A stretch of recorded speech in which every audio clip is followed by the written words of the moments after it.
I know it's only Tuesday, the weekend is still far away, but here's a question for you. Do you like to think? Let me rephrase.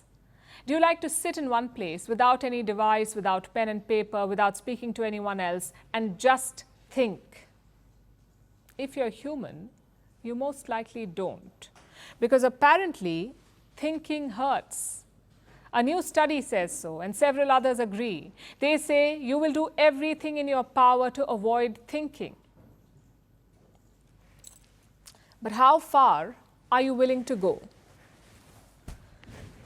About a decade ago, researchers at the Harvard University conducted a study. They recruited students and ushered them into a room alone without any books, phones, or any kind of material. The room was completely empty, barring one piece of furniture, which was a chair with lots of wires and one button. If the button was pressed, the wires delivered shocks, harmless but uncomfortable shocks. The students were asked to sit in the chair with the wires attached to their skin, and they had to remain seated for about 15 minutes. They could not fall asleep. They simply had to sit there and think, entertain themselves with their thoughts. But what happened next was far from entertaining. The students hated the experience.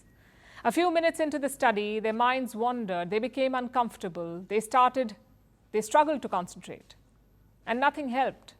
Some participants hated thinking so much, it drove them to press the button. 2/3 of the men and 1/4 of the women gave themselves electric shocks sitting in that chair. One man shocked himself 190 times in a span of 15 minutes.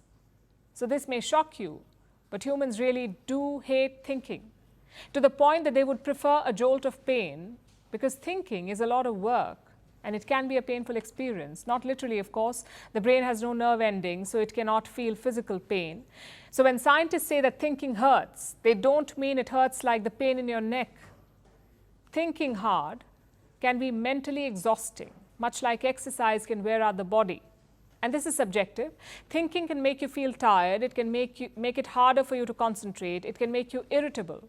The pain comes in all shapes and sizes because thinking takes real effort. It eats up the body's resources. It takes energy. It requires sustained attention. And this applies to all kinds of thinking.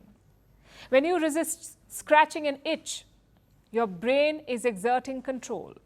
When you're choosing what to wear, your brain is making decisions. When you're being polite to a rude co-worker, your brain is working full time and going against your natural desire to perhaps spew abuse. These things come naturally to people, but for every little choice that they make, they are thinking, and this effort can tire the brain. There are ways to avoid the hurt though. Treat thinking like an exercise. First, build your thinking muscle. Research shows that our brains get stronger with effort. And second, know when to take a break.